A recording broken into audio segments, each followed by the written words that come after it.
Merci, Monsieur le Président. Le lapin des Hauts-de-France fait partie du patrimoine agricole de notre région au même titre que la carotte de Tilque et le chou-fleur de Saint-Omer. Forte d'une trentaine d'exploitations dans le nord de l'Aisne, la filière cunicole des Hauts-de-France se structure autour de l'association interprofessionnelle du lapin des Hauts-de-France.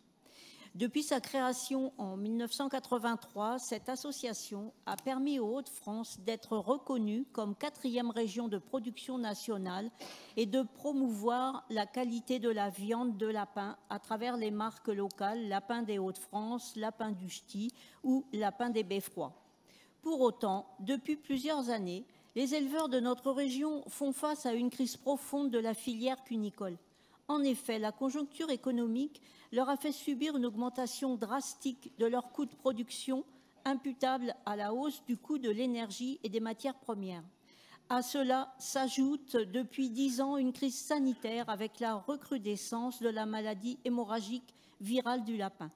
Pour faire face à cette conjoncture, les éleveurs doivent malheureusement consentir à des économies. Ainsi, les dépenses de suivi génétique nécessaires à l'homogénéisation des poids de carcasse sont bien souvent réduites, voire abandonnées, ce qui se ressent directement sur la qualité des viandes commercialisées.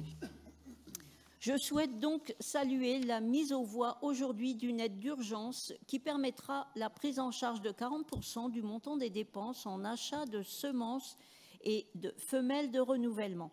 Grâce à cette aide régionale, nos éleveurs auront de nouveau la possibilité de consentir à des dépenses de suivi génétique qui permettront à leur production de gagner en qualité et de faire rayonner en France et en Europe nos marques locales.